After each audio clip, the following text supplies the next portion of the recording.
बेहोश करके एक बड़े कार्टन के अंदर छिपा देते हैं। उनका मकसद उसे वहां से बाहर ले जाना था, लेकिन सुरक्षा कर्मियों ने बिना जानकारी दर्ज किए उन्हें बाहर जाने नहीं दिया। इसी दौरान एक बड़ी कंपनी के नए घर में सामान पहुंचाने वाली गाड़ी वहां आ गई। काम करने वाले लोगों ने पास पड़ा बड़ा कार्टन देखा और उसे भी बाकी सामान का हिस्सा समझकर गाड़ी में रख दिया। कुछ ही देर में गाड़ी एक बड़े उद्योगपति के नए घर की तरफ निकल गई। जब सामान नए घर में पहुंचा तो किसी को भी पता नहीं था कि उस कार्टन के अंदर एक लड़की बेहोशी की हालत में मौजूद है। उद्योगपति ने अपने सहायक को सामान खोलकर ठीक से रखने को कहा। सहायक जैसे ही कार्टन खोलने लगा, उसे लगा कि कार्टन हल्का सा हिल रहा है। पहले उसे अपना भ्रम लगा, लेकिन दोबारा हिलने पर उसका शक पक्का हो गया। मजबूरन उसने कार्टन खोला और अंदर से एक लड़की को देखकर हैरान रह गया। उद्योगपति को तुरंत लगा कि शायद उसके किसी विरोधी ने लड़की को उसके पास भेजा है, लेकिन लड़की खुद भी कुछ समझ नहीं पा रही थी। उसे याद ही नहीं था कि वह वहां कैसे पहुंची। घबराहट में वह घर से बाहर निकल गई। बाद में सहायक को जमीन पर उसकी नौकरी की अर्जी मिली। उसने ध्यान से देखा तो पता चला कि लड़की कुछ दिन पहले कंपनी में नौकरी के लिए आई थी। उद्योगपति ने उसकी बनाई हुई तस्वीरें और काम देखा तो वह बहुत प्रभावित हुआ। उसे लगा कि लड़की के अंदर बहुत अच्छी कला है, इसीलिए उसने तुरंत सहायक को उसे कंपनी में काम देने के लिए कहा। दूसरी तरफ लड़की को जैसे ही नौकरी की खबर मिली, वह बहुत खुश हो गई, लेकिन उसके हाथ का पुराना दर्द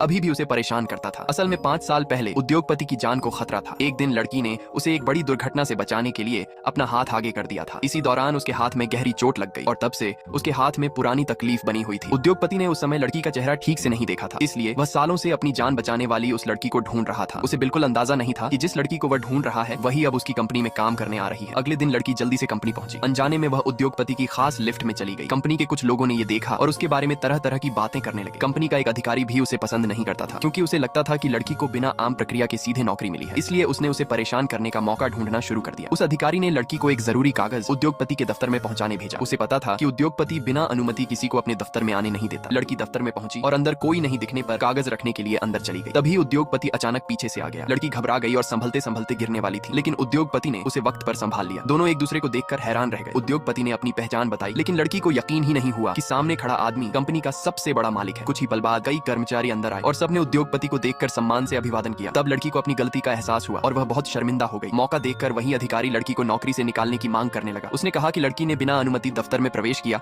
और खास लिफ्ट का भी इस्तेमाल किया। लड़की को लगा कि नौकरी शुरू होते ही खत्म हो जाएगी, लेकिन तभी उद्योगपति के सहायक ने उसे एक जरूरी बात बताई। 5 साल पहले जिस लड़की ने उद्योगपति की जान बचाई थी, उसके लड़की होने की संभावना बहुत ज्यादा थी। उद्योगपति ने लड़की को मौका देने का फैसला किया। उसने कहा कि वह नई है और अनजाने में गलती हुई है, इसलिए उसे एक और मौका मिलना चाहिए। कंपनी के लोग ये देखकर हैरान रह गए कि मालिक उस नई लड़की को इतना महत्व क्यों दे रहा है। बाद में उद्योगपति ने अपने सहायक से उस लड़की के बारे में और जानकारी निकालने को कहा। जांच से पता चला कि उसके हाथ की पुरानी चोट बिल्कुल उसी समय की थी जब 5 साल पहले उसकी जान बचाई गई थी। उद्योगपति को यकीन होने लगा कि ये वही लड़की है। इसके बाद उसने एक महंगी हीरे की अंगूठी खरीदने का फैसला किया। वह सिर्फ एक तोहफा नहीं था, बल्कि उस लड़की के प्रति उसकी जिंदगी भर की कृतज्ञता का